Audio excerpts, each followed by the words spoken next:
Hello everybody, welcome to... Today I'm going to be talking about a game called Venation by Insert Rave. This game is not available anymore on itch.io, and it was like 3 hours ago, so this is a pretty unique experience. So the game starts off by putting you in a cabin. You're just someone minding their own business, living in the middle of a forest, I guess. So as you're minding your business, you go outside and you notice that there are some tracks outside of your house, so you follow them. Essentially, one thing leads to another, and all of a sudden you're at a hole, and the hole is speaking to you.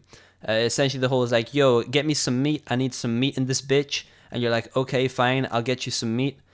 Your character doesn't speak, but I just assume that's what your character says. And naturally, you go through a series of events. You first pick out a squirrel for the hole. You find a squirrel, you trap it.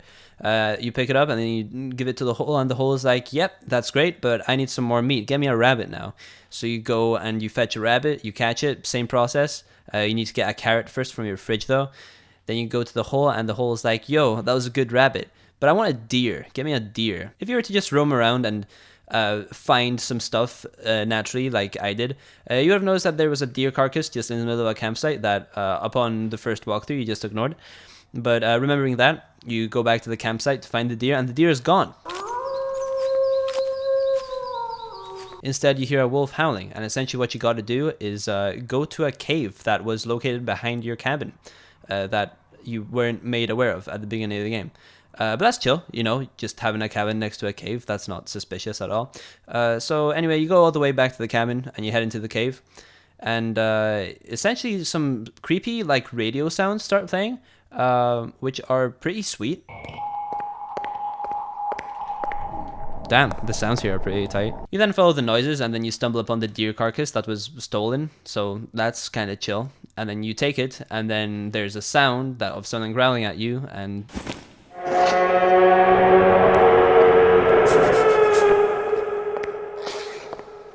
Goodbye. It's implied that the thing's going to chase you if you don't run the fuck away. So you run out of the cave, and then you bring the carcass to the hole, and then the hole is like, yo, that's great.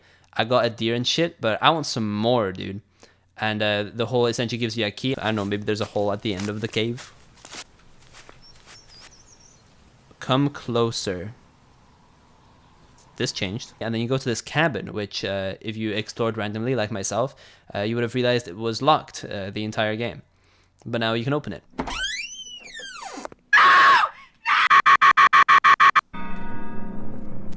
I'm sorry, what? So you go into the cabin and it seems pretty normal at first, and then, oh shit!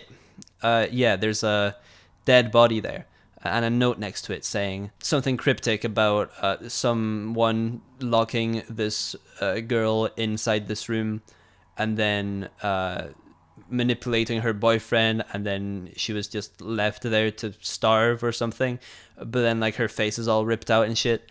So that's kind of rough. Anyway, the game then tells you to look at the numbers on the paintings and enter them in some place in the order that you see them. So naturally, I look at all the numbers. I only see the numbers 7, 0, and 7. And I didn't see any other numbers. At this point of the game, I was pretty stuck because I didn't quite know what to do. But essentially, what you have to do is go back to the back and unlock this like cooler that's sort of just lying there on the floor. Essentially what happens is that you interact with it, then it's like you can press escape to exit the menu, but then if you wait long enough, you can enter the screen where you have to unlock the code to the cooler, and then the game broke. It just doesn't let you input the code. So I was pretty bummed out. 707. What the hell's happening? Just jump in the hole at this moment. I'm just so mad because I spent the entire stream playing this and it fucking broke on me. So that's essentially everything that happens. There's a story that the game tries to tell you throughout the whole time you're playing it with these notes. It's I never actually got to the end of the game because it's impossible. That's probably why it was taken off of itch.io. But essentially what's happening is that there's some cult sort of activity going on, and you're told about it through notes that appear throughout the game. And essentially what you have to do is, I guess, decode the meaning, because like some parts are like blurred out and blacked out and stuff on old notes, because you know they're old, and you know, some text might be illegible. It seems pretty intriguing the whole way through. I really liked it. And what I wanted to say was that the game atmospherically is so well done. Like, it's actually creepy. The art style is phenomenal and very consistent. I like the fonts that they use. I like the atmosphere. When you collect like the rabbits and like the dead animal carcasses and stuff, it like has these like really creepy blurred out images of the animals with like a black bar over the eyes and stuff. Yeah, it's just really creepy and weird and unusual, and I haven't really seen anything quite like it before. So stylistically, the game is great. However, there are also many issues with the game. It took me about an hour and a half to get up until that point with the cooler, and from my description of it, my summary of it, you probably wouldn't imagine that it would take an hour and a half to get through all of that. That's because the game is very dragged out, and essentially the map is really big and hard to navigate. So part of it is because I am not very good at navigating the environments in any large game, to be honest, without a map, just because I've got like really bad spatial awareness. But even so, I thought it was just so cumbersome to navigate, even if I like handed the game to another person who has like normal like spatial awareness, they would also sort of, I would imagine, find it difficult as well. The only way you get about different areas is by looking at signs, and every sort of place in the map looks really similar, so it's hard to exactly pick out where you are if there aren't any landmarks nearby. So essentially my playthrough involved a lot of backtracking and just a lot of time overall, trying to figure out what to do and decoding the instructions.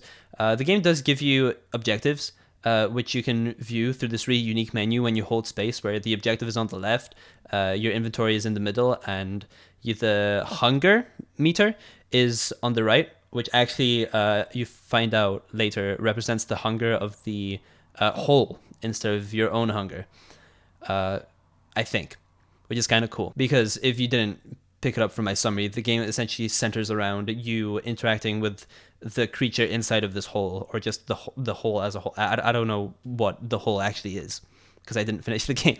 But even with the objective being laid out and told to you, I still found the map really difficult to navigate. So that's my primary criticism with this game.